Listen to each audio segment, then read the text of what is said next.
And trust me, I swallow way too good for it to be a load. We are aware.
Padded Room Motherfucking Radio is back on the air, baby! My name is Darian, and I have returned for another week of horror, bullshit, news, listener mail. Somebody's going to put my picture on a corn dog and post it on the goddamn Padded Room and site. And it's going to be amazing. You're going to love it. God damn it, Jason Harrell has returned. I'm in the hizzy. Guess who's not in the hizzy? Bizuddy. Bizuddy is not in the hizow. Well, he put together a nice 2-week streak. Yeah. Which is a Padded Room record. He broke new records. He didn't look like he wanted to be here last week at all. He's like, these fucking guys. I remember why I stopped coming around. Why am I wasting my life with these two turds? I'm just going to sit here for an hour and a half and listen to these dick and fart jokes. God, I'm gonna go to bed late. I got to be up at probably 3:30 or something. Fucking assholes. Yeah, Buddy is not here with us, unfortunately. He has talks of having to travel for work, so maybe probably not next week or the week after. I don't know. We'll catch up to him when we can. That's really the best we can do for Buddy. Bid him a fond adieu and wish him the best, and hopefully we see him again soon. In the meantime, Jason, what is up with you? Oh, boy, lots of good stuff. Let's see. I return to work this coming Monday, possibly this coming Tuesday. They can't figure it out. Oh, no. The good news is that I talked to the retirement people, and I can walk out the door anytime after August 7th. Okay. So I've only got to do about 4 months of pretend work. Very nice. Very nice. You can fake the funk for 4 months. I can't. I've seen you do it. I can do it. They've seen me do it for over 20 years. Look at that. 4 months is nothing, man. Right on. Let's see. Other than that, dying of allergies. I was just going to say, I am a bubbling fountain of mucus right now. Yeah. And it doesn't matter what pills I take or what kind of spritzer thing I shoot up my nose. Mm-hmm. I'm just going to, this is just my life now. Yeah. And it will be probably for another month or so. Yeah, then we can go back to bitching about snow. That's right. I miss the snow. I could breathe in the snow. Yeah. It's hot out again, and now I'm all fucked up. It's great. Yeah. It feels pretty good out there right now. It does. I'm just glad there's no more snow. For now. I'll take the sinus and seasonal allergy bullshit. I'll be fine. The only problem I have is trying to get to sleep at night. Because I have that weird rotating nostril of mucus depending on which side I lay on. Mm-hmm. I don't know what you do with that. I roll over, I can breathe out of this one, then I roll over the other way, and I can breathe out of that one, and then that's the plight of the elderly. I'm telling you, the older I get, the worse it gets, the longer it holds on. You know what I'm saying? Thanks for tuning in to Two Old Men and Their Medicinal Woes. We're going to start talking about kids here in a minute. You're not going to like it. Right on, man. Well, we got a horror show to get into here, Jason. We got listener mail, horror news, a movie or two to talk about. Let's kick things off with a little horror news, if we could. Let us.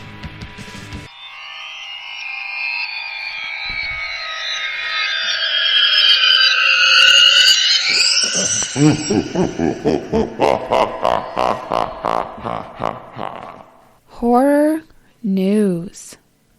Yes, sir. What do you got for us, big guy? Only some of the best news to ever hit horror. I am pretty sure I know what you're about to say. I am pretty sure that you know what I'm about to say. I'm not gonna spoil it. Jump right in. It could be the greatest moment in my life. Okay. Synapse Films is set to release Trick or Treat in 4K. Hopefully later this year.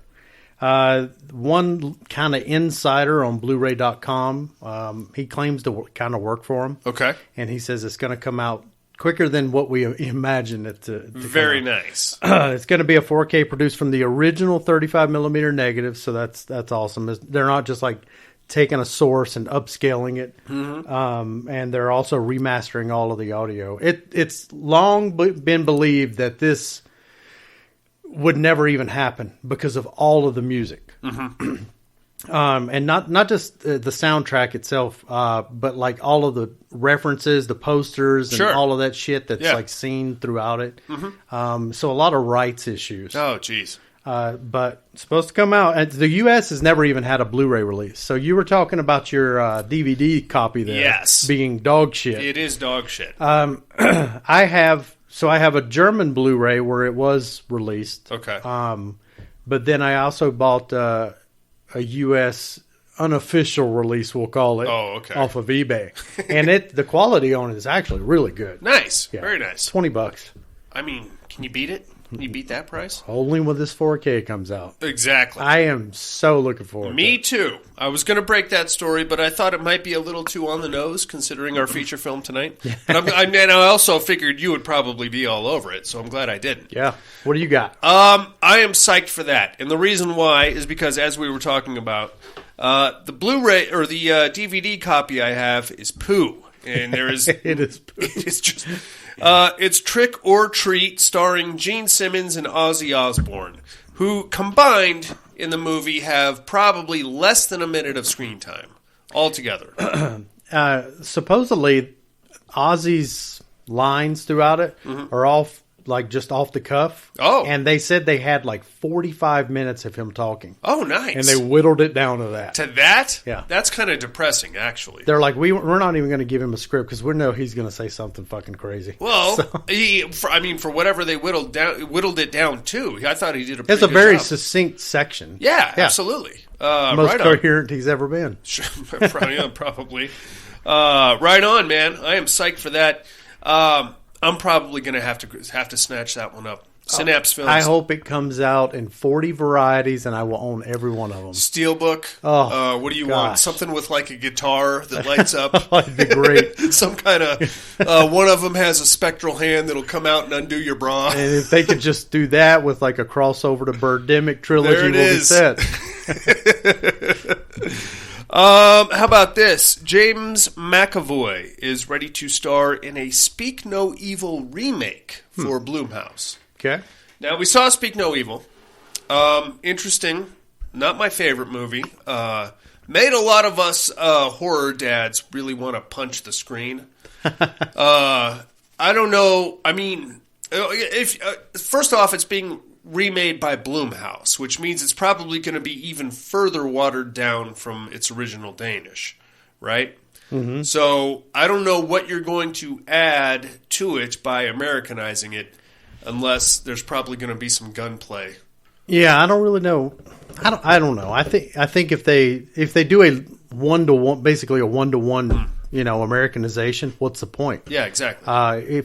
If they can throw some new stuff in there, I think it's got room to grow. Sure. I really enjoyed the other one.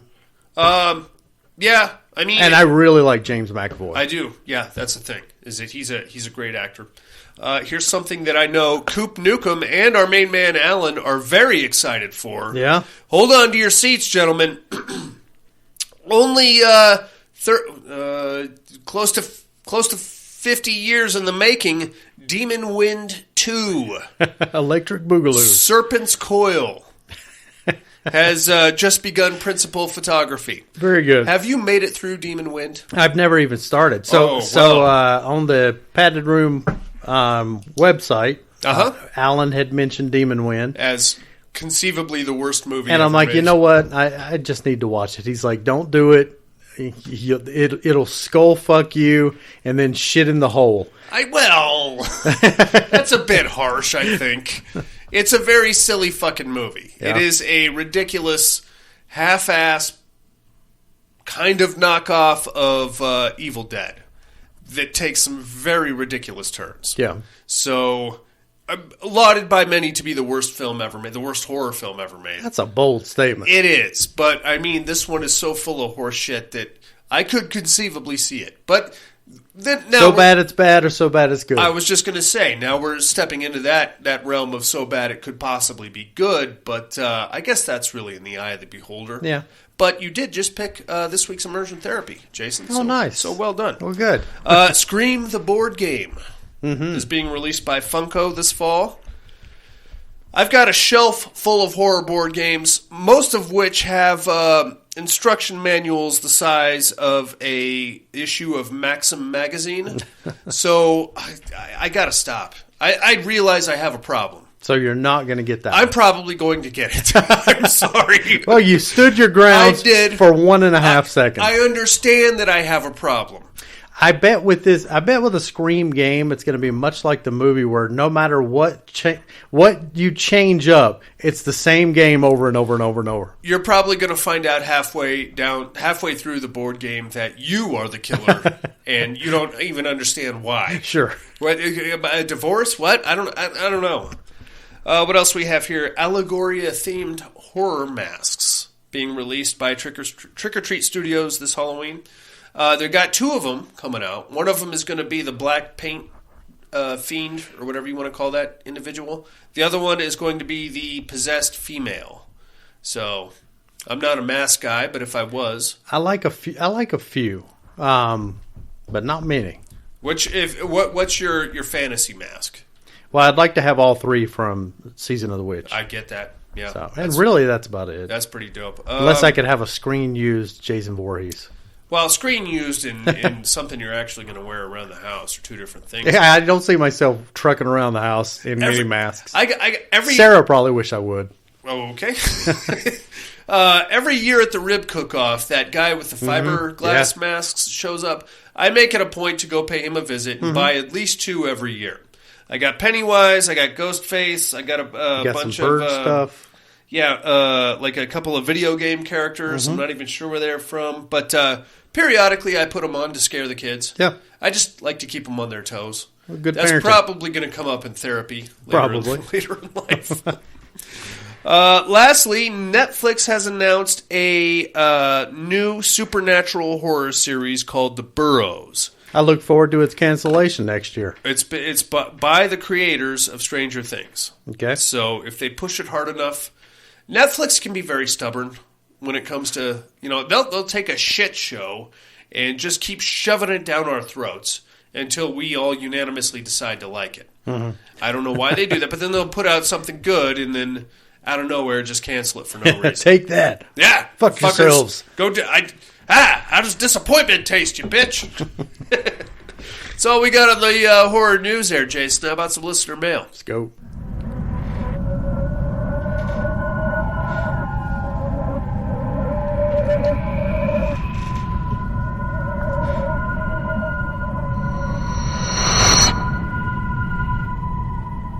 Listener mail.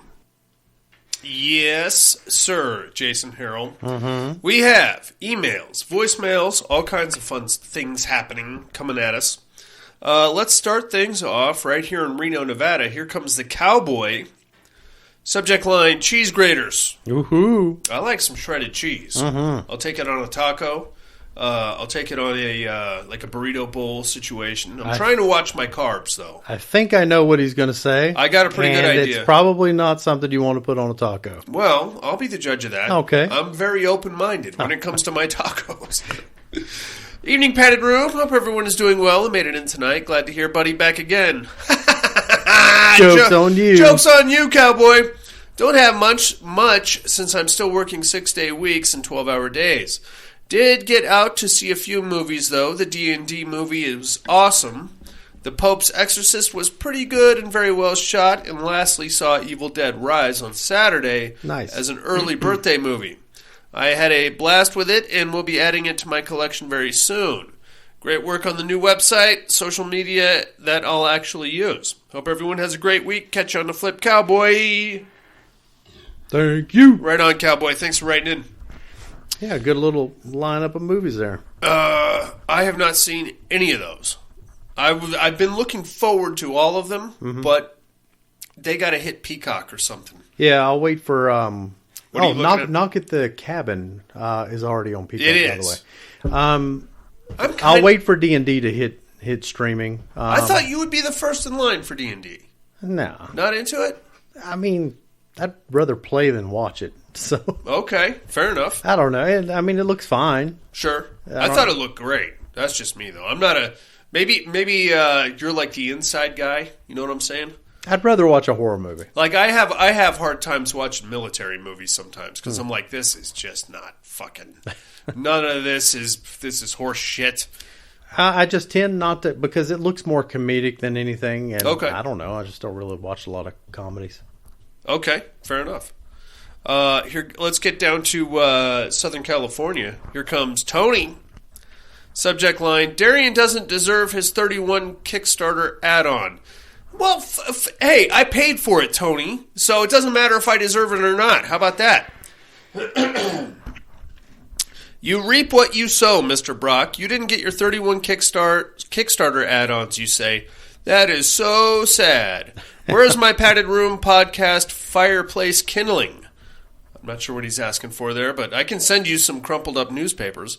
I'll be posting a unflattering picture of Darian every day until I get my stuff. See the picture of Darian on the padded room podcast website. Well, Tony, I got to tell you, I saw the picture and it's amazing. It's actually awesome. So don't count on that stuff coming anytime soon because I want to see more of those pictures. I didn't watch any movies this week in protest of Darian's fat head. I've been doing exercises for my head, sir. So, and let's not fat shame either. For 3 on a meat hook, picking anthologies that no one else did but are worth watching. Number 3, ABCs of Death. That is very polarizing, I would say. With that many, you are going to have highs and lows, but it's worth watching.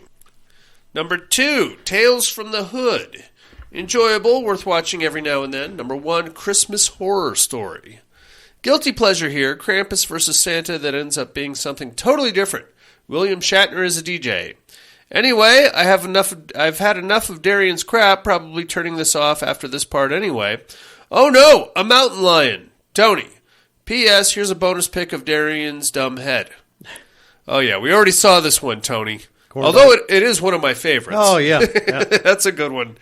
I don't know who this African-American gentleman is. He is dead. Is he? Yep. What did he, linebacker for the Browns? He just popped. I was watching something on YouTube the other day, and that guy got brought up on Joe Rogan's podcast. Yeah? And, so they went into his whole thing. Wait, what was he, just a porn star? He should have been with that hog on him. He actually, I think, did that stuff out of desperation because he was, like, really strapped for money at one point. Oh, no. Yeah. That sucks. So, I don't know. But if you got that kind of a hog I only paid so much attention. How much black cock talk do you need in your day? I don't know. But there's one of me with my head on it, so thank you very much for that, Tony. Well done. He did have a mountain like, Thanks for writing in, Tone. Better to get attacked by a mountain lion than that fucking massive cock. Jesus, like a sledgehammer hitting you in the face. We got some voicemails to get into here, Mr. Harrell. If that is, in fact, your real name. It's not. How about we kick things off in the funky old South? Here comes our main man in Alabama. Hey. Alan's in the house. Pat Room, what's up? What's up, Hope Alan? everybody's doing good. Oh, crap. Yeah. Anyway, Meat Hook, horror anthologies. Yes, sir. There's a lot of them out there. I don't know, I mean, just off the top of my head, I guess I'd go Creep Show, Yeah. Tales of Halloween, Oh, that's a good one, too. and Trick or Treat. Okay. Very Or Halloween. Trick or Treat, whatever. Anyway, on to Trick or Treat. Yeah. I love this movie. It's a good one. I love the fact it's got Ozzy in it. It's got Gene Simmons. It does. Sammy Kerr, the music or whatever, the band that did that's Fastway. It was Fast Eddie Clark from Motorhead. I forget the other guy. And the lead singer in that band is now the lead singer in Flogging Molly. Correct. And sounds And you gotta nothing admit, alike. Sammy Kerr, I mean, he looks a lot like Blackie Lawless from Wasp. Yeah. Apparently, they actually approached Blackie about playing Sammy Kerr, but he didn't like the script. Yeah. And Mr. Darian, are you popcorn? You got me. That's all I got. Talk to y'all later. Well done, Alan. You nailed me. I am popcorn. Actually, Gene Simmons was also supposed to play Sammy Kerr also at one point, but he wanted to play the DJ as some kind of tribute to Wolfman Jack instead, which is, I guess, fun. I would have much rather played Sammy Kerr. Hell yeah. Wouldn't you rather? Yeah, but Gene Simmons got to sit in the chair the whole movie. That's true. I don't know if we want to see that era of Gene Simmons in that ripped up T-shirt. You know what I mean? No. We want to see all that flab bouncing around on stage. He looked good in his cowboy hat, and then he took it off, and I'm like, yep, that's why you need to wear the hat. I tell you what, how about a hairpiece, young man? Let's get back to Southern California. Here comes Mr. Tom Hardy. There you go. Hey yo, padded room. How's my favorite degenerates this week? We are here. Hope everyone is doing well, and hopefully you got 2 people to talk to again. I got one. 2 weeks in a row there from this buddy. All right. I'll take one. I want to get in real quick on the educating, man. I think I got you. It's got to be popcorn, right? You got me. Another one of those bad flicks that I just got to say I like, man. I like that flick. I'm not mad at that at all. I don't know why, but I get it. It's all good by me. Anyway, on the meat hooks there, on the anthologies. Sir. I was thinking about I can't really think of any, like, super great ones other than the most obvious ones, the first 2 VHSs, I like them pretty well, and Trick or Treat, that's got to be on the top there. But another one that I was thinking of, and I don't know if it would truly qualify as an anthology, is this flick, Two Evil Eyes, with Dario Argento and George Romero, and they each direct a short Edgar Allan Poe. It's only 2 segments, right? And they each direct a short, movie based on Edgar Allan Poe. I think Romero does The Telltale Heart, and Argento does The Black Cat. It's been a while since I've seen it, but I remember that segment in particular, the Dario Argento's Black Cat segment, being particularly fucked up. But, I'd probably put those as the top 3 anthologies. Hey, I ain't got nothing else going on. You know what? There is one last thing I've been meaning to mention to you. Huh. I know you've been back in the back to running again. I never a couple stopped. Weeks ago, I did do the Baker to Vegas Challenge Cup marathon relay thing. Oh, look at you! Mine was only a 5 5-mile segment of it. Sure, but that sucks pretty bad, man. Even in April, man. But Baker, California is too fucking hot. That's just desert. Anyway, hope all is well. Love you like family. Bye now. Love you too, Tom Hardy. Bye-bye. Thanks for calling in. Hey, congratulations on the run, big guy. That's tough action. I'm glad you survived, and hopefully you didn't, get the underchafe too bad. I usually finish these things with a big fat fucking raspberry right on my ball sack. Bloody nipples. You don't want chafed balls. Why do I keep doing it? I don't know. Look like corpse toes. Toenails just come off with your socks. It's disgusting. Yuck. Have you seen Two Evil Eyes, Jason? Nope. It's not very good. I got to be honest with you. And I was really excited. I mean, Tom Hardy summed it up. You've got more of a duet than an anthology. It's just 2 segments. But one of them is George Romero. The other one is Dario Argento. You're thinking to yourself, how can you lose? And George Romero's segment, I think, starred Adrienne Barbeau. It just wasn't that good to me, Do you think she's ever been attractive? Yes. Not her tits. Well, I mean, they're kind of part of the package, so you gotta kind of weigh that into the whole thing. I thought she was pretty hot in The Fog when she wore that low cut thing and Escape from New York. I thought that was pretty hot. She's just I don't know. There's something about her. She's got too much of like a dude face. Very masculine features. As she's gotten older, I would agree. I think I couldn't stand her in Creepshow. Mm-hmm. I think... the haircut didn't help. The haircut and just being an obnoxious fucking snatch the whole movie. So obnoxious.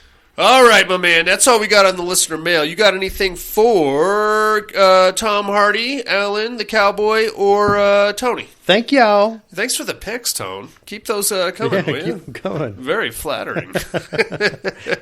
Let's get into a movie, Duder. It's party time! Rock and roll will never die. At least not this Halloween. I've heard of raising spirits from the dead by incantations, right? Yes. I did that by playing the record backwards. You're kidding. Sammy Kerr. He's a rock and roll nightmare. I am a big fan of yours. I've got all your records. Shut up! You're the bait. The bait is you.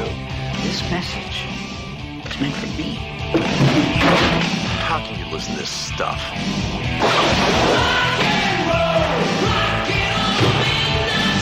Shut it off! Shut it off!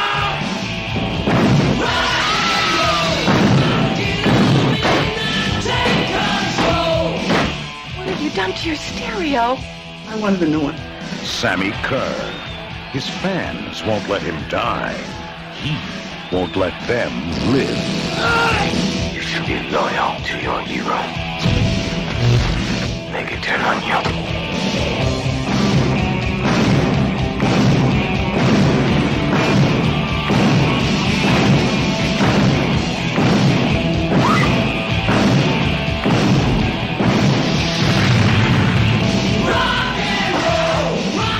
Trick or treat. Looks like we better check out the party punch. Yes, sir, Jason Harrell. Mm-hmm. We are talking about Trick or Treat. Mm-hmm. Not Trick or Treat, Trick or Treat. This one is from 1986, got 5.8 stars on IMDb. Directed by Charles Martin Smith, written by Rhett Tofin. Stars the Mark Price. The one and and only Mark Price. You'll know him as Skippy from Family Ties, which is not necessarily a bad disposition. Tony Fields and Lisa Orglione. You'll know her as Ferris Bueller's girlfriend. Mm-hmm. How about that shit? What can I tell you about the old Trick or Treat there? I think this pretty much... I don't know that this was the first heavy metal horror movie, but it's definitely in the pantheon of like top 3, I would say. I would say so. I think it's the strongest one. For me, it would be a very close second, possibly only to a Deathgasm. Touche. But now you're sorry. I was actually thinking much older. I always forget Deathgasm's out there. Well, that kind of drips into horror comedy. I feel like so. Speaking of horror comedy, so that trailer that you played before this segment, I hate how they kind of schlocked it up a little bit with like what was it that he said? He won't let them live. They won't let him die. And I'm like, and then even in IMDb, this is listed as horror comedy. Really? And what comedy is there? This to me is a pure horror movie. Like there's very little to laugh at. I mean, maybe that ridiculous Home Alone-esque chase sequence through the high school hallways. I don't know. I'm reaching. I don't know that I wouldn't call it a horror comedy. I wouldn't either. There's really nothing. I mean, I think they kind of undersold or did it an injustice with that pitch. Sure. With that voiceover. Yeah.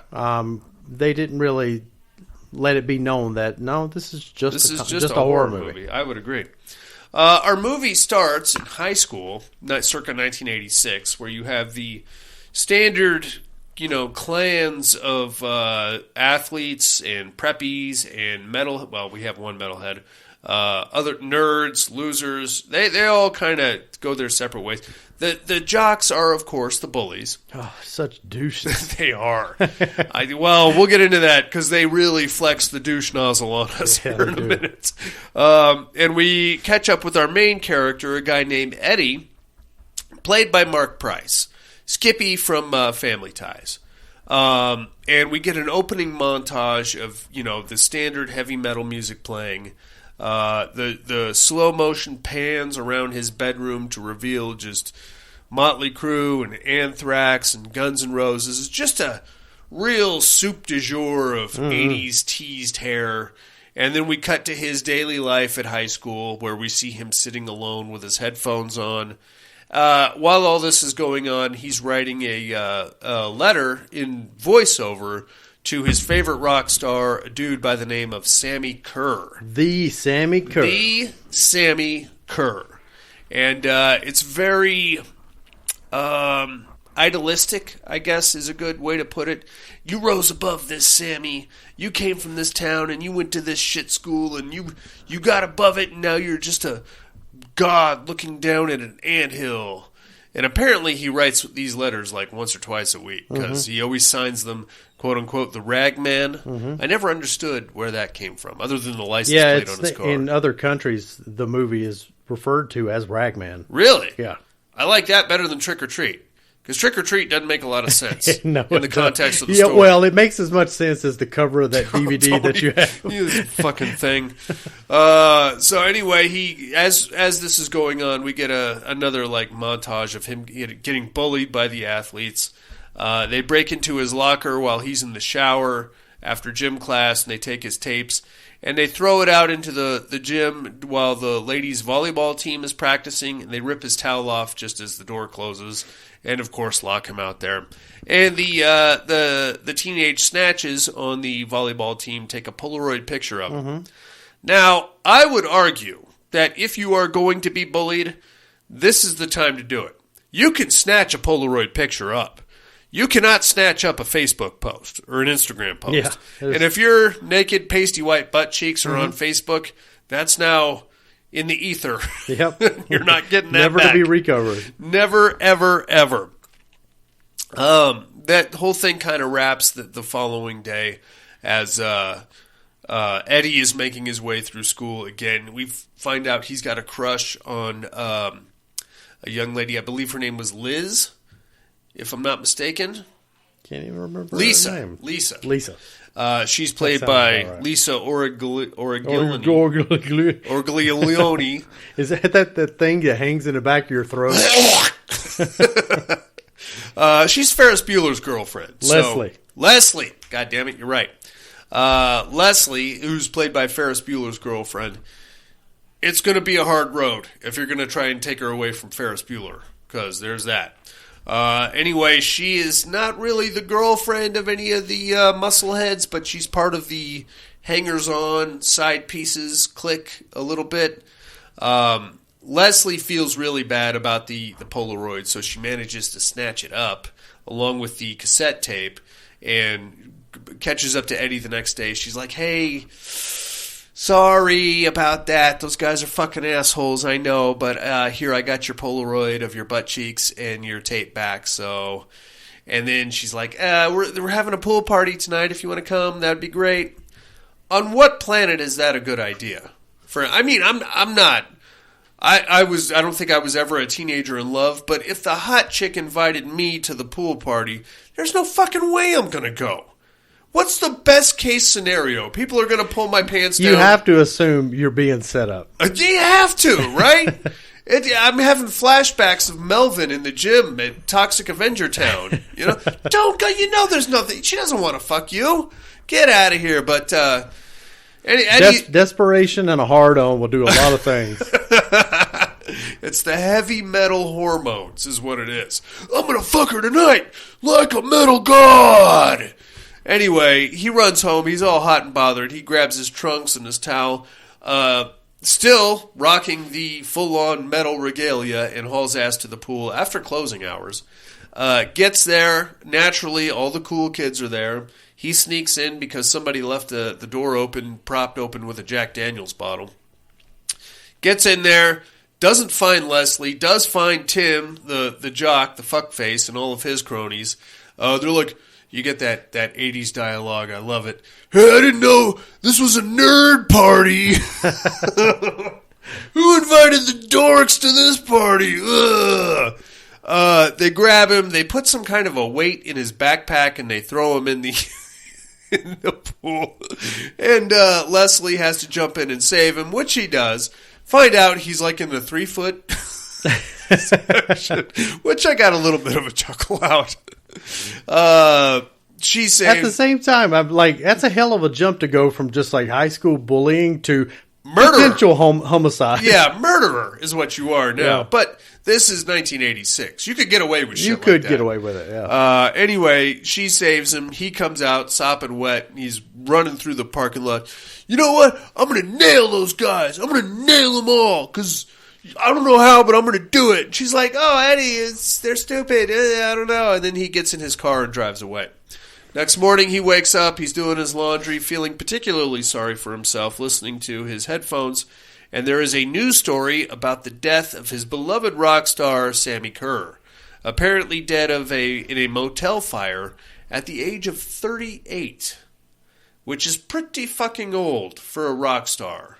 Not that it really matters. I think it was just a random number they cooked up for him, but he was knocking on the door of 40. Well, yeah, but how old do you think? Because supposedly Gene Simmons went to school with him. Yeah, and he's around that age. That timeline matches. Even around that time, I mean, Ozzy probably wasn't too much older than that, and he was still rocking his cock off. You're right. That's accurate. That's an accurate statement. Needless to say, fucking Eddie is all bent. He's got some weird methods of coping. He starts by running upstairs and tearing down all of the posters in his room, and then doing like a 5-star frog splash on his bed, and then kind of kicking around and flopping for a bit. And then he goes to see, apparently, his good friend Nuke, who is the DJ, played by Gene Simmons at the local radio station. And he's like, nobody got him, man. Nobody got him except for me. And Nuke, who apparently went to high school with Sammy Kerr, is like, you know what, man? He was a troubled individual, and he had issues, and this rock warrior horse shit, it was all part of his gimmick, and of course Eddie's just like, no, you don't get it either, man. Nobody understood us, you know. And then luckily, though, Nuke just so happens to have, and this part was kind of silly, he pulls out a vinyl record, which is Sammy Kerr's last album. It is called Songs in the Key of Death, which is pretty dope. That's a great title for an album. Mm-hmm. He says he takes it and he's like, this is the only living copy of Sammy's last album. Sammy is in this album. And then I keep wanting to call him Skippy, but I'm really trying hard not to. Eddie takes it and he's like, whoa, why is it so heavy? And Nuke is like, well, it's an acetone. It's like a studio cut, so, you know, it's not pressed to actual vinyl yet. And then he puts it in a slipcover and hands it to Eddie, and Eddie's like, oh, far out. And then he's like, I'm going to play the whole thing on midnight on Halloween. And Eddie says, how you going to do that? And he's like, I got a copy on a tape right over here. So that's clearly not the only last copy of the Sammy Kerr thing. All right, whatever. And what about those studio masters? Yeah, just saying. I get it. That's fine. You got to give it some grace. That's fine.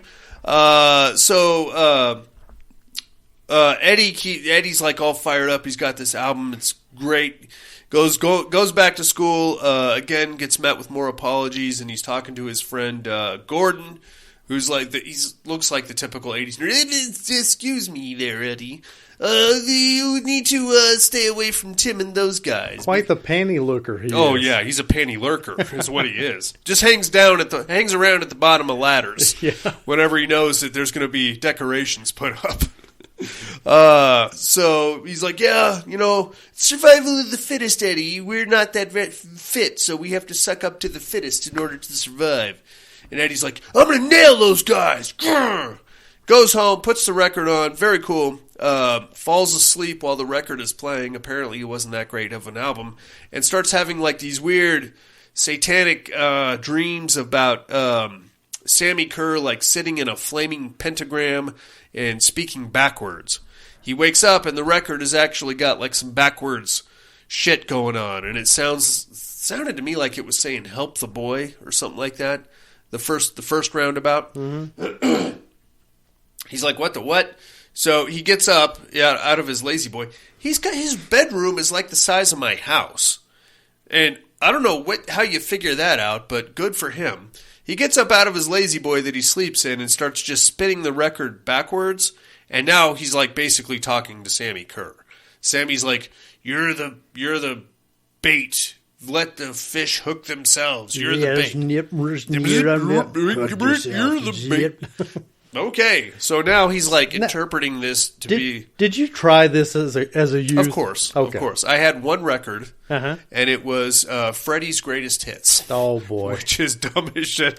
It's a bunch of songs about dreaming, and like with like a weird little interlude in between of Robert Englund going, "Here's another one." Of all things to try to channel the Dark Lord, Freddie's Greatest raps hits. Or whatever it is. Whatever the fucking. I at least tried with Shout at the Devil because on the insert of the cassette it said this album may contain backward messages. Nice. So I did everything within my power to try to listen to that fucking thing backwards. And? Yeah, it's just. I figured that. Anyway, now he's basically got like an open line of communication to Sammy Kerr. So he kind of takes what Sammy said about using himself as bait, and he sets up this elaborate, like 5K for the jocks, right? Full of all kinds of fun little things for them to trip on, and it's like they're on an episode of Wipeout. Really? What was that with the ooze? Oh, double dare, something like that. Yeah. With Mark Summers. Now you have to pick the giant stupid nose to find the flag. So that he goes to school the next day. He sets this big, long, elaborate trap. Apparently, this fucking high school is like 3 miles from front to back. Goes into the lunchroom, finds Tim, and he's like, "Hey, Tim, eat this!" And he throws the spaghetti at him and takes off running. All the jocks start chasing him. He's like throwing chairs out to fuck them up and knocking over mop buckets so they go sliding. The one kid slid, like hit a ramp and like shot out the fucking down the stairwell. Yeah. Wow. And then the one guy does like an ass slide across the top of a table. Yeah. He does that really good. He's clearly been on an episode of Dukes of Hazzard, I think. They hit the library halfway through the chase and have to do like a speed walk kind of a thing. Eventually, Eddie like ducks into a men's room but kicks the door open on the teacher's lounge. So the jocks come around the corner, see the door closing, and think, "I got you now, you sucker." And then they pick up a fire extinguisher, kick the door open on the teacher's lounge, and hose all the teachers, which is great. Good stuff. They get in a lot of trouble, apparently. They hooked themselves. Hooked themselves like fish. Sammy said. Eddie makes his big escape, and like he's driving home. He's like, "Yeah, Sammy, we did it! We did it, Sammy! Woo!" So he goes and then plays the record backward again, and this time it says 6-6 Crush over and over again backwards. So he's like, okay. So he's walking around the next day at school. He finds room 66, which happens to be the metal shop. Goes in there, and he's like just chilling, having his lunch by himself. Here comes these two fuckfaces. And now, here's how I know what turds these guys are. They're wearing skinny ties. Skinny ties and cowboy boots. You piece of shit. I was in school with in like the 80s. Dress shirts. Yes. Yeah. Who the fuck wore that to school? Nobody. At least not in Reno, Nevada, that's for sure. It's more of a North Carolina look. Oh, was it? You know, and I actually found out that, and I hate that I found this out after moving from North Carolina. It was filmed in North Carolina. Oh, was it really? Like I could have went and seen some of these locations. Yeah. That would have been badass. That would have been nice. Anyway, they go in there and they confront him and they knock his Walkman off and they knock him around a little bit and then they throw him against a wall and the main fuckface, Tim, is walking towards them like, "Hey, I'm going to kick your ass." One of the engine lathes kicks on and wraps his stupid skinny tie. Take that skinny tie. Yeah, skinny fucking tie. And now it's like City of the Living Dead style. He gets his head sucked down into the press, and the counterweight is moving towards his forehead. "Shut it off, man! Shut it off! Hey, Whitebauer, shut it off, man! Come on, man!" So Eddie waits until the last possible nanosecond to shut it off. Right there at his eye. They're right at his eyeball, and then he shuts it off. And then he's like, I'm going to get you, you fucker. And then they go running out. If you saved me from getting that drill through my skull, we're good. Yeah, I think we're even. We're good. Because we'll go our separate ways. We could have easily called this an industrial accident and just let you get your fucking skull bored out. Yep. Regardless, now Tim's really pissed because Eddie just saved his life. How dare you? How dare you? So at this point, now Eddie has like a ongoing relationship, well, kind of like a back and forth going with dead Sammy Kerr, which is great. He goes back, he tries to tell his friend Gordon about this, and Gordon's like, hey, man, you're crazy. And he's like, no, it's subliminal messages, but he's talking to me. Gordon's like, yeah, I don't, whatever. Now, Gordon leaves his bedroom at like 11 o'clock at night, and Sammy makes his first appearance. He jumps out of the subwoofer like Raiden style with the electricity and all that shit. Mm-hmm. And he shows up, and then after he leaves, the record starts spinning correctly, and then the tape deck pops open, and he's basically telling Eddie to make a mixtape of the songs in the key of death. Okay, so he does that. I miss the mixtapes, man. They would take like 4 hours for you to make a complete mixtape. Oh, yeah. And that was just you sitting in your bedroom, rewind, stop. Okay, wait a minute. Pining over someone. Fuck, yeah. Well, if I'm in a gothic mood, I think I need a little, you know what, I'll put some Anthrax in there. Anyway, he makes the tape, and then he leaves it for Tim. He's like, Tim, peace offering, Eddie, sorry, hey, I saved your life, by the way. And then he leaves it on Tim's locker. Cut to later that afternoon, or that evening, I suppose. Tim and his lady friend with the super teased hair. That hair is ridiculous. It was not teased. It was full-on bullied, I think. Are getting down in the back seat of Tim's car at the lake. This is probably, in my humble opinion, one of, if not the hottest scenes in horror. Mm-hmm. In the annals of horror. That's good stuff. Okay, so they're about to have sex, and Tim's like, oh, I gotta go, and he just jumps out of the car. Now apparently he has to take a leak.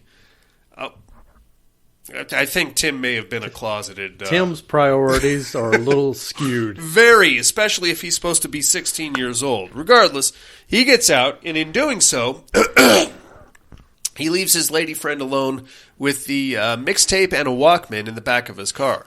So she's like, well, I'm going to wait for this homo to go polish one off in the woods somewhere.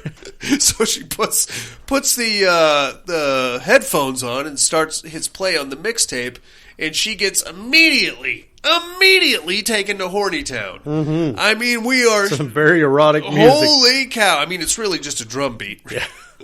But her Walkman headphones like glow, and then this spectral green mist pops out, and she's not like resisting in the least bit. She takes her own fucking clothes off. Yeah, she's stripping herself down. Yeah, first. She pops the bra off, and then the spectral thing forms like a skeleton hand, and it peels the panties back, and she's probably close to closing escrow. Mm-hmm. When the only thing I can describe it as is possibly Uncle Impy from Sorority Babes and Slimeball Bolorama shows up, and he's like, la, and then she screams, and then we cut to Tim, who's still beating off in a bush somewhere. He's like, and he goes running back and sees his car is like jostling, opens it up, finds his naked girlfriend in the back seat, pulls the headphones off, and like her eardrums have melted or something like that, and yeah, pretty good little melty ear. Yeah, I like that.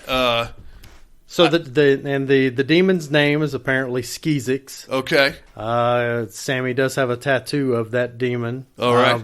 They apparently wanted to really flesh out the demon stuff a little bit more, but that's about all that they could kind of get going. Okay. But not too bad. Like, he looks... I mean, a little silly. He looks ridiculous, man. But I think he looks pretty good. Stupid. I mean, I think that would have been a lot. He looks better than the creature from freaking Terror Vision. That's not saying a whole lot. I think we would have been much better off with just Sammy popping out of the front seat or something like that. That thing. Maybe a less is more approach on that one. It's without knowing that there is like some behind the scenes backstory on that whole thing. Yeah. That it makes no sense whatsoever. None. And if you hadn't just dropped the Skeezix bomb on us, I would still think that was pretty silly. Sure. But apparently if you really watch, you'll notice that Sammy has a tattoo on his chest. Yeah, like in the poster in Skippy's room. Okay. You can see Skeezix tattoo right there on, like, I think his left chest. Okay. At no point during the entire film is the word Skeezix ever mentioned. No. Just food for thought. Nice little Easter egg for you there. What we need is a Skeezix sequel, I think, Jason. All right, so unfortunately now that's got Tim all freaked out. So he goes firing over to Eddie's house, peels up onto his front lawn, gets out and starts screaming, "Weinbauer, get out here!" Ah!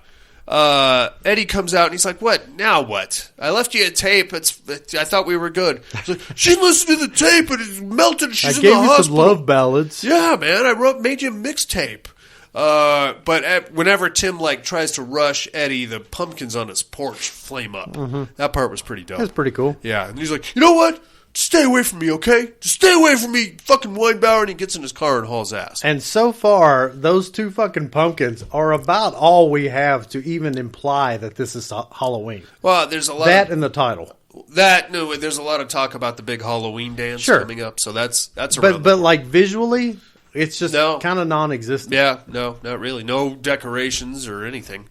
So now we're going to cut to Eddie goes back upstairs and he's like talking to Sammy. "Sammy, what'd you do? Sammy, somebody got really hurt. What's happening?" Sammy comes back and he's like, "You know what? We're going to nail them all. What are you doing? This is the first step in my big nailing plan scheme. So come on, get it together." And he's like, "No, people are getting hurt." Make a long story short, Eddie takes a baseball bat and just starts smashing all of his equipment. Like all of his stereos and his subwoofers and all that shit. His mom comes in. She's like, "What the fuck, Eddie?" He's like, "I wanted a new one anyway." Okay, well, now you're... Yeah, but who bought it? Yeah, exactly. You're going to go pay for it? She grounds his ass, so good for her. So Eddie's now grounded. He can't talk to anybody or do anything. He's now worried because Sammy's on the loose and he's wanting to kill all these dudes, which I thought was the big idea to begin with. But now he doesn't. He's kind of going back on it. So he calls Roger, his doofus friend. He's like, "Hey man, you gotta break into Tim's car. You gotta get that tape out of there, out of the Walkman, and destroy it." And Roger's like, "I'm a 92-pound weakling. He's gonna pick me up and snap me in half. Of course I'll do it. I'll do some breaking and entering for you." Sure, a little B&E. Not a problem. Why not? So he does just that. Luckily, Roger, the poor neurotic clown that he is, breaks in, gets the tape, takes it home, getting ready to destroy it, and unfortunately, god damn it, Roger, his curiosity got the best of him. Popped it in, hit play on the old stereo, out pops Sammy. Sammy basically tells him he's going to kill him if he doesn't play the tape at the big Halloween dance. Did you notice the old lady on the TV? Mm-hmm. Did she look familiar at all to you? I've seen her she's like a character actor. I think I've seen her in a few things. Large Marge. Oh, wow. That was Large Marge. Is it really? She is like some church lady activist that was managed to get Sammy Kerr banned from playing at the high school Halloween dance. And he reaches through the TV and pulls her disgusting burnt-up husk out of... I would say that's another comedic point right there, right? Not the part where... Honestly, I don't think they meant it to be. I think it just came across so silly. Not the part where he pulls her out and she's just this smoldering husk. Yeah. But the part immediately afterwards where he's vacuuming. He's trying to vacuum her up. I do appreciate that. Maybe pick the big parts up first. I'm sure you got a dustpan in that house, right, Raj? Come on. You're asking a lot of that Kirby. Roger is now terrified, and he knows if he doesn't play the tape at the big dance, then Sammy's going to come back and probably put the Raiden fatality on him, too, which we don't want. So now we cut to the night of the big dance. Eddie is still grounded. He's not going. Leslie is there. She's, I think, wanting to hook up with Eddie, so she's like calling him on payphones and stuff. And Roger is there to fuck the whole shit up by playing the Songs in the Key of Death album. Or cassette tape, I guess I should say. Did you notice the sound system they had there? That's right. It was like a boombox. It was like the size of a shoebox with one small speaker attached. And just a nice pile of random mixtapes laying about. Roger gets there. He manages to subvert, whatever fucking security personnel they have there. There's a teacher there. He's like, hey, we're gonna here comes our next big band. It's is that the one on the stage? Which one? The teacher. The teacher, yeah. He's like, you know what? You guys are. He's got like one of those Groucho Marx noses. And that's the director. Is it really? Yeah. Good for him. He's like, well, I'm gonna not yap at you anymore. We got a big band here. Here comes Dirty Lunch Meat, or whatever the name of the band was. And here comes these fucking 5 turds coming up there. They look just like you would expect an 80s fuck your Yankee blue jeans. Lounge act to perform. They've got their bandanas on, their teased hair, their stud bracelets. They're doing great. They get up there, their instruments are all out of tune, so they're fucking around. While that's happening, Leslie is on the phone with Eddie. She's like, oh, you know what, I'm going to get out of here. And he's like, oh, yeah, but he can hear the music playing in the background, and it's the tape. It's the Sammy Kerr's tape. He's like, wait a minute, what's that playing in the background? What's going on? And he's like, I don't know, some shit metal thing, I don't fucking know. Oh, God. He hangs up and goes hauling ass to the high school. In the meantime, we, Jason Harrell, are about to get probably one of the most, if not the most, kick-ass metal montage lip-syncing extravaganzas of our natural lives. It's great. Here comes this shit metal band up there, ready to really peel an envelope open on us. And then here comes Sammy Kerr, reaching out of the amp and grabbing the lead singer by the neck and exploding him, I think, which sends his bandmates cared nothing. They didn't like him. They did not like that guy. They did not like the front runner. They were going in different creative directions.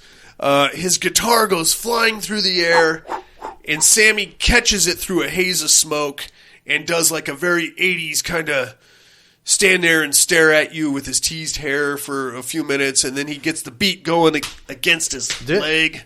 Now, I know it's silly, but the way that he's like slamming his fist into his leg, there's some real acting like that dude is in the moment. He committed. And I will say, although the lip syncing is atrocious, his acrobatics are phenomenal. That cat can move. Stage presence. Yeah. Phenomenal. On top of it. He just starts rocking, and like as we've come to learn from all 80s music videos, once you start rocking, the band will just pick you up and go with it. And that's exactly what these guys do. They're like, oh, okay. And then they just automatically know the music and the beats and everything else. So away we go. Well, he hit his leg and established everything. That's all you got to do, really. Go out there, put a leg beating on you, and you're ready to go. Of course, like face melting from the kids. They're all chanting and having a great time, and they're all rushing the stage because this is when Sammy starts shooting lightning bolts out of his guitar and actually like vaporizing people. But these kids were dying to get vaporized. Yeah. I want to get vaporized, Once the song is over is about the time that Eddie actually makes it to the school, and the kids start to realize something is actually happening here. So they're now trying to escape Sammy Kerr. So I could be wrong, but I believe that Sammy, once you play that songs in the key of death, it kind of opens up like a weird webway for him to basically transport himself through speakers, right? Yeah. Because he like there's a big puff of smoke and he vanishes, and then he shoots out of like an overhead speaker onto the basketball hoop, and then he does like a fucking swan dive down, and kids are still yelling and screaming. It's like an OG shocker. It's what it is, except more heavy metal and a lot less cussing. That's all Horace Pinker did, a lot of cussing. Insulting people's moms and stuff. Just mean. Just mean, that guy. Anyway, eventually they're like trying... fucking Eddie gets there, and he's trying to get everybody out, and now the police and the fire trucks are showing up. All the kids get out. This apparently is the perfect time for a bathroom raping, because that's about what's about to happen here. It is what's Tim about to sees happen. Leslie kind of go off to like get out of her makeup or whatever, and he's like, "Oh, I'm hammered." So he goes running after Leslie, and of course, Leslie, are you and Eddie making it? Oh, I miss that 80s dialogue, buddy. She's like, what? Just fuck off. And this is where we also learn that apparently Tim and Leslie did have sex at one point. Consensual, maybe not, I don't know. She knees him in the nuts to get away from him. He backhands her, and that's when Eddie shows up behind him, and he's like, what the fuck? Tim, we got to get out of here. Leslie goes taking off. Eddie is trying to get Tim out of there before, Sammy Kerr shows up. Unfortunately, he wasn't fast enough because Tim gets killed. He gets, slammed against the wall, I think. And, he gets, pinned up against this wall, and then this wall, and then that wall, and then back down. Is Tim the one where Sammy, licks his finger and jams it into the outlet? Yeah. Okay. Finger blasts the outlet, and then, zaps him to death. Luckily, Eddie and Leslie make it out, but they make it out just in time for everybody to point the finger at Eddie and be like, that's the guy, he's a weirdo. And the cops are like, hey. That's all we needed to hear. You know what? Posse up. Guilty as charged. Cops are like, you get over here. And he's like, no fucking way. So him and Leslie just haul ass. They go down some seedy side streets and end up in a back alley, and then eventually Eddie manages to catch his breath and tell Leslie exactly what happened with the record and the backwards. They've got to be on the lookout for a guy in a jean jacket with a chain wallet. That's all they've got to go That's on. it. That's all they need, really. Apparently, this is a really small town. Very cool. So now he's like, oh, shit, it's 11:59. Nuke is going to play the record on the fucking radio station. We got to stop him. So they got to get back to his mom's house to get his mom's car, because I glazed over the part where Sammy got into Eddie's car while he was on the way to the high school and basically tried to drive it off a bridge or something, I think. Now, here's a fun fact for you. This may just be my copy, because I have probably the shittiest copy of Trick or Treat ever. But if you watch the scene where Eddie's on the couch and his mom and her doofus boyfriend are getting ready to go to wherever the fuck they're going, if you really watch this scene, there is a clear and present boom mic just bouncing in and out of the top of the screen. Oh, really? Oh, yeah. I'll put it on when we're done here. I'll show it to you. Interesting. It may just be this copy. Well, my pseudo bootleg Blu-ray copy is full screen. Yeah? So I don't know. Does yours have black bars at the top and bottom? I don't think so. So I don't know, but I don't remember seeing that. Okay. Yeah, it's there, and it's just... I just think maybe mine is kind of cropped at the top. Hopefully because of the way it's stretched out. Hopefully somebody noticed it after they put this piece of shit out and got rid of that fucking thing. Because it's pretty... I even called my wife. I'm like, look at this shit. in the scene really early on when Eddie's first hearing about Sammy being killed in the fire, right? The camera zoomed into that little bitty television, and you could see the guy holding the camera and the director standing right beside him in the top left-hand corner of that little TV. No. So clear. Oh, no. That sucks. I mean, they are, really locked in. I think the problem is, this is a good movie. I think it's so criminally underrated that up until like literally this week, nobody has bothered to revisit it or like give it its due diligence, and that's why we have this shit. My previous viewing was the first time I noticed strings attached to you mentioned the girl's bra. Now, and that may be the bonus of my shitty copy is that scene is so dark. All you can see is green fog and nipples. Yes, it may be better that way. That's all you want. I mean, do you need anything else out of that scene? I don't think so. Regardless, they make their way to the radio station after commandeering Mom's car and getting into a battle with Sammy at Eddie's house.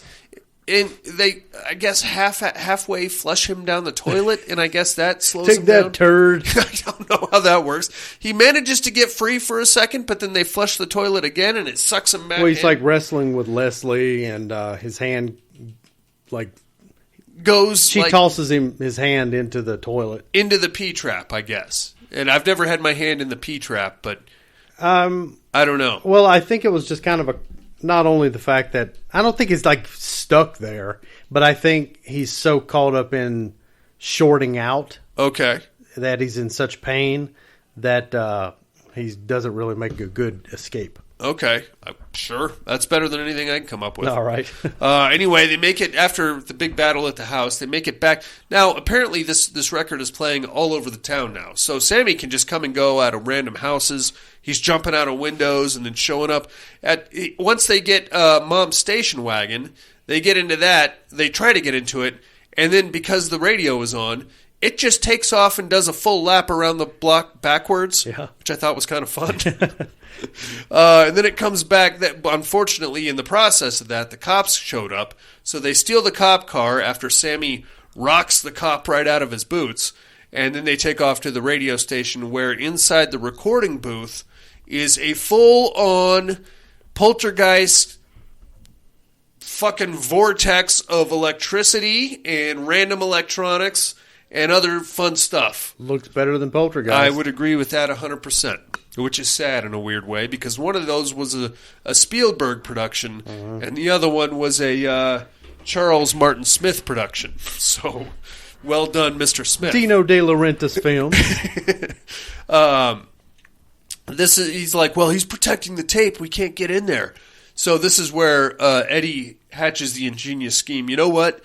I'm going to get back in the cop car with this little transistor radio, and I'm going to try to distract him. And once you stay here, Leslie, count to 100. When you get to 100, run in there and smash that fucking tape. So maybe one of us will live. I don't know. So he takes off in the car, and he's talking shit to Sammy. Come on, Sammy. You're just a poser. You're not a rock god. Come on, Sammy, come get me. Blah blah blah. Eventually, Sammy pops up in the back of the cop car, but he can't get to Eddie because the radio was in the back seat, so he's got to fight his way through the gate. It's kind of like in a little Faraday cage type of setup. Yeah. While that's going on, luckily, Leslie runs into the radio station and smashes the tape, and then Eddie takes the cop car up to the bridge where his car is still parked, and basically drives the car off the bridge into the river there, and swims out, makes it to safety, walks his still sopping wet ass back to the radio station, and makes out with Leslie. Maybe he walked back up, got in his own car, and drove back. Well, good for him. That would make more sense. And then that's pretty much the end of your movie there, Jason. Yep. What'd you think of Trick or Treat, sir? Love it. Love it every time. It's great. One of my absolute childhood favorites. Oh, yeah. Totally. Like, this movie hit on so many things around that age for me. Yeah. Like, at that point, I was 13. Okay. Just switching schools, like, kind of trying to find my place with, like, the cliques and shit. Yep. I ended up hanging out with, like, the army jacket stoner boys. Okay. So, which were the long-haired, mulleted assholes, you know, at the Outcasts. So I was Eddie Weinbauer. That a boy. This movie is just so good, and the music is just phenomenal. The music is great. Tony Fields as Sammy Kerr I found out that he did a lot of like ballet work and a lot of like chorus line type productions. So he was making sense that he died of AIDS. I mean, I wasn't going to go there, but since you brought it up, yes. But that kind of like that musical theater background, I think really got him into the 80s kind of metal vibe and having those fucking stage kick flips and spinneroonies and whatever the hell else you had. I think they're spinneroonies. There was definitely at least one good spinneroonie. Man, great movie. Like that one jump he does, I think, off of the amplifier.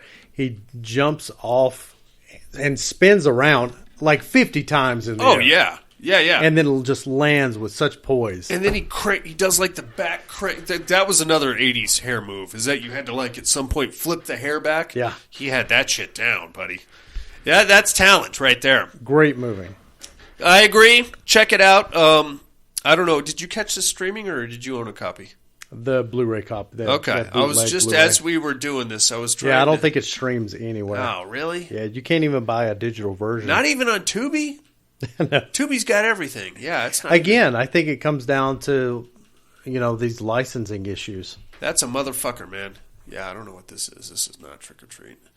Okay, well, I was going to try to find you a place to stream it, inmates. I guess you got to own a copy, or Darian will happily give you a really bad DVD copy. Once I get a better version, then I will happily fire this off to you. Check it out if you can, inmates. It's definitely something you got to see. Well, let's take us a little break there, Mr. Harrell. All right.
Hey inmates, if you like what you hear, head over to the Padded Room Facebook group and support us through the Patreon link with a small monthly donation.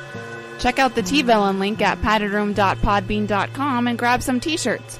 Thanks for listening and enjoy the rest of the show. And we are back, Mr. Harrell. Yes, sir. Oh, Daddy. I didn't have a lot of friends in high school. I don't have a lot of friends now. But my go-to was always Sega Genesis. I couldn't connect with any musical, anything. If I had to pick like a heavy metal band from my high school years that I was going to do a deep dive on and try to like resurrect from the dead, it would probably be Biohazard.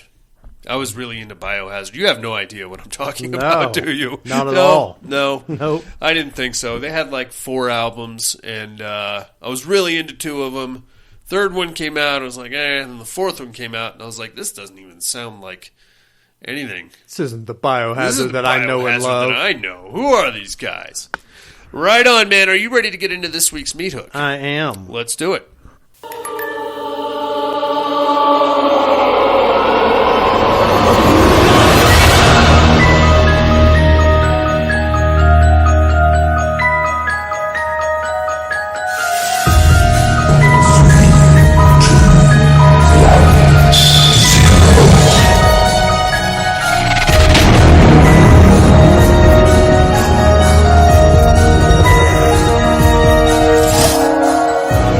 Three on a meat hook. This week's Meat Hook. Top 3 horror movie soundtracks, Jason. Mm-hmm. Hit me with number 3 when you are ready. Number 3, Return of the Living Dead. Is that, can you actually purchase that? Yeah, you can buy it on vinyl. Is that it? No, I think it came out. Yeah, it came out on vinyl years and years ago. Well, back in the day. I wonder if it's on iTunes. I would love to buy that if that's doable. I don't think it is. Like not digitally anyway. But that's a great soundtrack. Yeah. What do you got? You got it's even better in the movie. Like as far as just throwing it on and listening to it, it's definitely got some duds. But when you watch it in the movie, right, like even the duds play very well. Oh, yeah. In those scenes. Oh yeah. Movies, songs, albums. No, it is not. There's you can buy like singles of some of the songs that were in the movie, but bleh. Right on, man. My number 3, Queen of the Damned. Shit movie. Be honest with you. Pretty good soundtrack though. Yeah. It's got a nice mix of like metal, like heavy metal singers with different like electronic accompaniments. Some good stuff on there. Yeah. It's a very teenage angsty kind of an album. Which, while I was not a teenager, I was still very angsty. Were you? Sometimes I were you angsty? I got a little bit of angst going on, like in the lower quad area. Really need to break out that massage gun, man. That thing's killing me. You may hear that pop up again here shortly. I figured I would. How about number 2 there, Jason? My number 2, Trick or Treat. Okay. We were talking about this during the break. I'm not mad at it. I just wish every song on that album didn't sound just like the last one. But I love that sound. Fair enough. And the ones that really hit so freaking hard.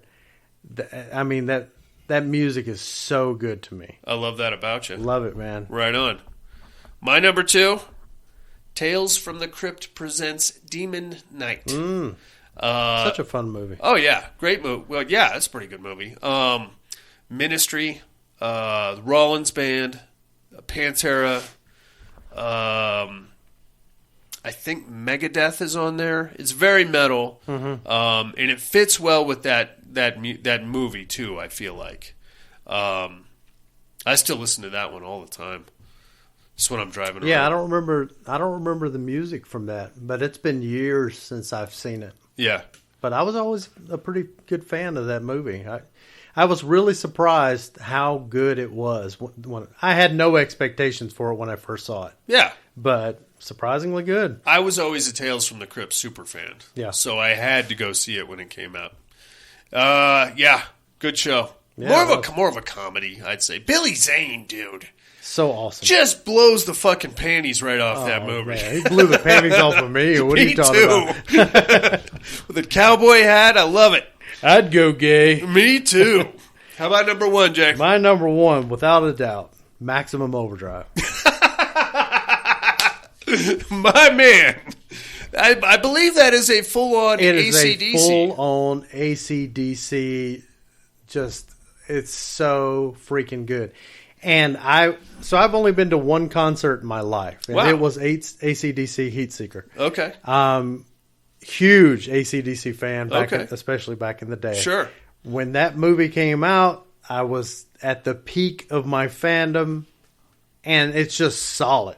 There's just such good freaking AC/DC music in that movie. Love it. For as terrible of a movie as it is. Again, possibly so bad it's good. I don't think you can get any better than Emilio Estevez trying to shoulder check a 16-wheeler. Come on, punk. Come on.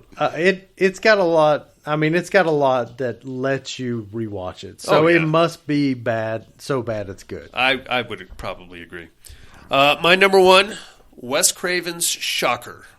Yeah, it's got some good shit in there. Of all the cassette tapes I had when I was in middle school, that one I ran through at least 3 copies of.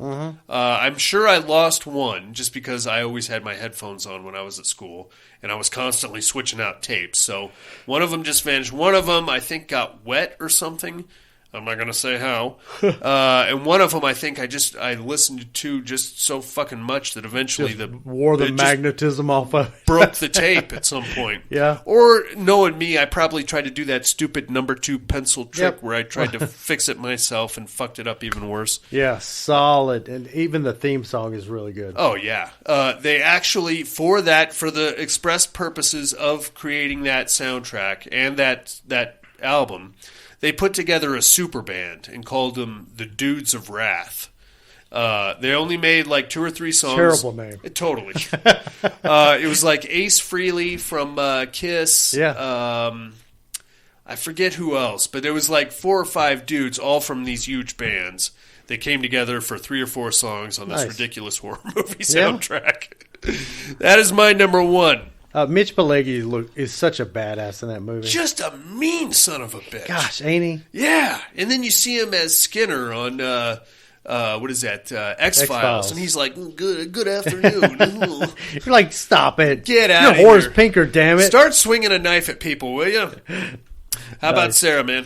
Sarah's got a line up here, and she proceeds her number 3 with, not 100% horror, but I'm counting it. Beetlejuice. Okay, sure. I said, well, if you can count Gremlins as horror, you can count Beetlejuice as horror. I'm not going to tell her. Number 2, the original Halloween. Okay. You can never argue with that one. And number 1, Queen of the Damned. Wow, okay. She said, this gives me a 2000s rock boner. Static X, Jonathan Davis from Korn, Papa Roach, Marilyn Manson, Disturbed, Linkin Park, and Orgy. Doesn't get any better than that. That's what it is, man. That is her, man, from start to finish. That shit is her. I'm surprised nobody took The Crow. I thought you were going to throw The Crow on there. If you give me an honorable mention, it will definitely be The Crow. Because that is my high school angsty area right there. And that soundtrack had more than a few duds on it. That's the problem. It had some really strong ones. Some bangers. But it's definitely got some weak ones. When it gets into like that Can't Rain All the Time and all those, when it tries to get all sad and melancholic, then you're like, he's supposed to just blow people's heads off with wedding rings and stuff. Sure. You know, none of this. All right, that is our meat hook for the weekend, mates. It is top 3 horror movie soundtracks. Get us your top 3s. The mental health hotline is area code 775-387-0275, or you get us on the email mail@paddedroompodcast.com, or you can go to paddedroompodcast.com, set yourself up a profile, take pictures of me and put them on anything you like. I am 100% okay with that. Nipples, giant black cocks, was it corn dog, I think? Corn dog is good. Sure, go crazy with it. I appreciate the creativity. In the meantime, we're going to tell you what movies we got to watch this week. Here comes a little What Are You Looking At?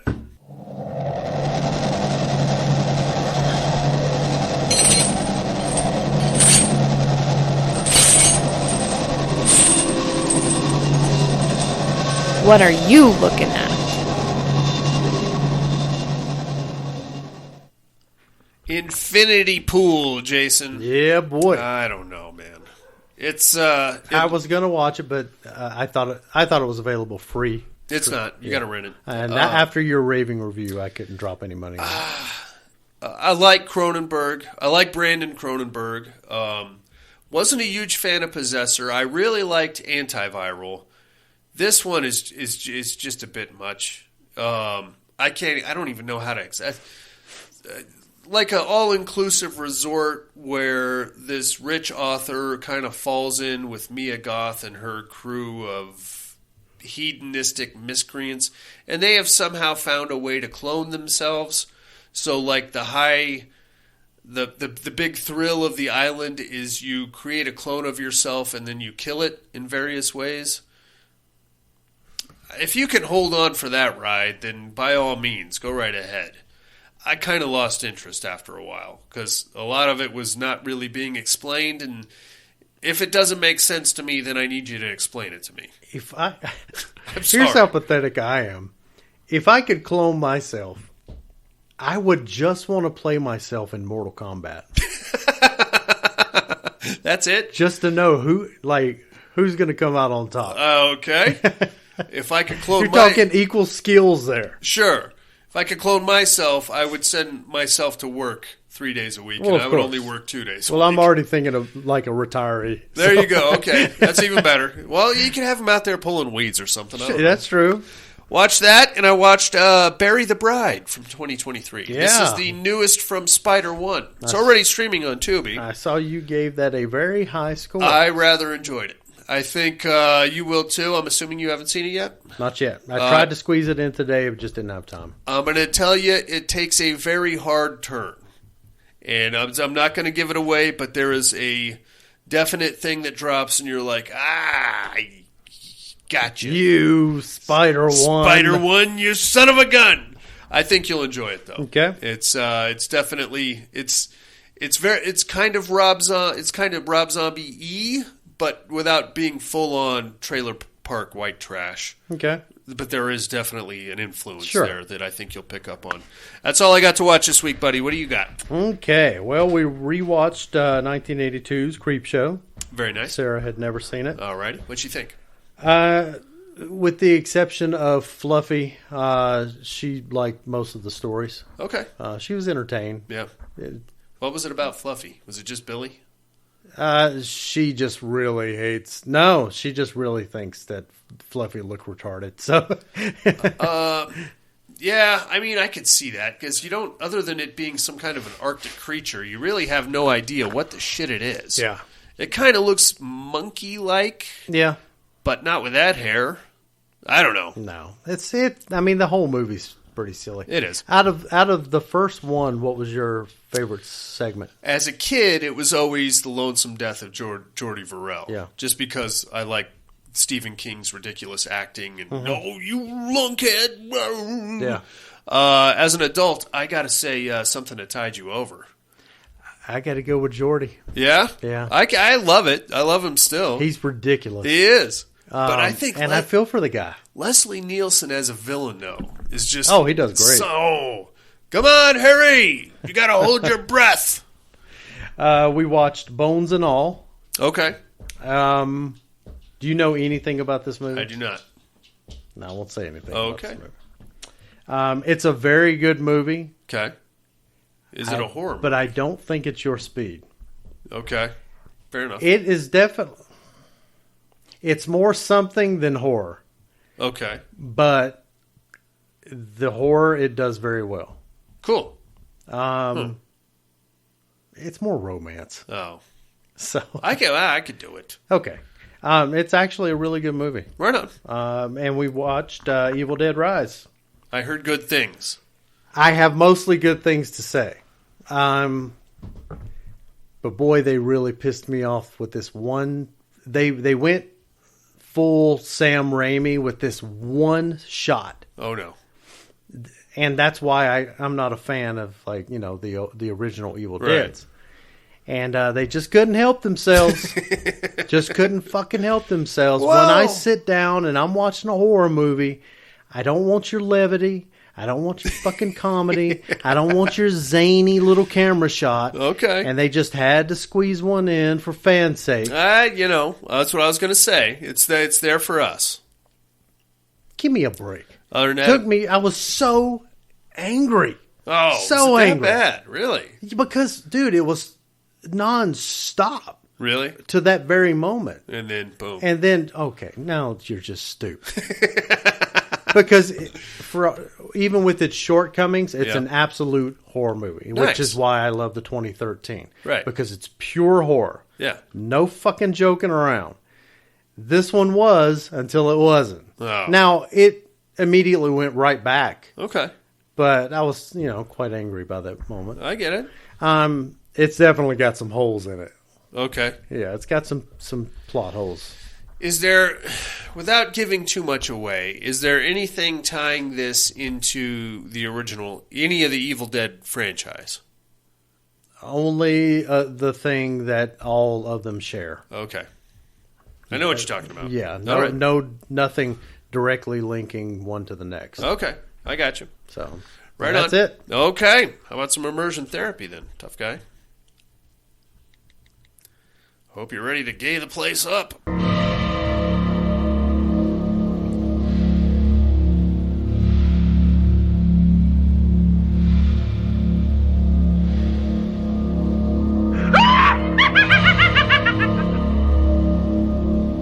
Immersion therapy.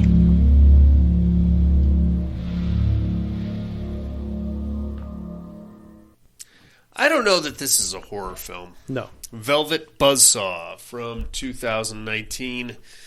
I feel like the premise is somewhat horror adjacent. If I'm not, I could be completely off base. I'm not smart enough to understand most of these movies. What I gathered was a series of cursed paintings that were found and are being, handed from one dealer to one critic to another dealer to another critic. And really what we end up with is a satirical look at the LA art scene, I would imagine, and the weird ambiguities thereof. It's fine. It's not I don't think it's a horror movie. No, you could take this same story, and I'm sure we've seen it, and tell it from a purely horror standpoint. Sure. But this had so much black comedy and satire laid on top of it. Yeah. That it just completely took away from any bit of horror that was there. Yeah, I would agree. Like it just seemed like a side note. I wouldn't call it a bad show. No. But if you're looking for a horror movie, go somewhere else. Yeah, go somewhere else. This is not frightening. It's if you're not looking disturbing. to see Jake Gyllenhaal mostly naked, here you go. There you have it. Well done. And possibly getting down with a dude. Well, you could see that in Brokeback Mountain, though. Yeah. By the end of it, I had to round up to like a 6 because it wasn't like a 5. Okay. I thought there was enough there. I thought parts of the end was good enough to kind of bring it back because I was really starting to tap out. Sure, yeah. But it kind of had an uptick right there at the end. Yeah, I get that. I think it's fine. It's something to see if you're curious. Like I said, don't expect anything disturbing or frightening or... there was a couple of chuckles I got out of it here and there, but... I really didn't understand the title. Me neither. I'm like, okay, why is it called this? And then they made reference to the title. Right. I'm like, okay, but why name the whole movie after that? So at least at the very end, when that came into play, I'm like, okay, I kind of like that. So that's actually what brought it back up. Okay, fair enough. It's fine. Like I said, you got to be in the mood for that sort of thing. Your immersion therapy for this week is going to be Demon Wind from 1985. You can find this bad guy streaming on Shudder presently. Feel free to watch it with or without the Joe Bob commentary. Mind you, if you watch Joe Bob's version, it runs about 3 hours. So there's that. Alan, Cooper, Jason, all three of you can take turns punching me in the face next week. Okay. Other than that, I think it's time to educate me.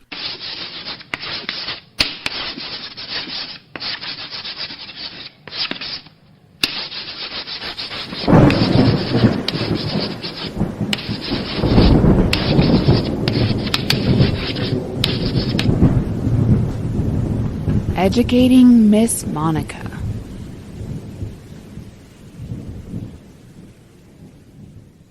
First, my clues from last week, Jason.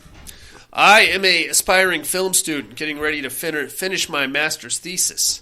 In order to do so, I have to complete a group project with the rest of the class. We are going to put on a late-night horror feature, tribute, in a weird way, to the William Castle movies of the 50s and 60s, complete with electrified seats, weird smells that we're going to drop into the theater, big swinging props of giant mosquito things. It's going to be great.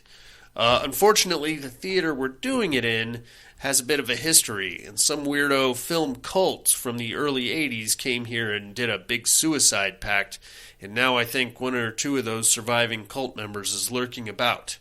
I am, of course, Popcorn. Have you ever seen Popcorn? Can't swear. I think I've seen it, but it just didn't stick with me. It felt like a very earnest attempt to jumpstart a franchise. 80s slasher, full of fun gimmicks.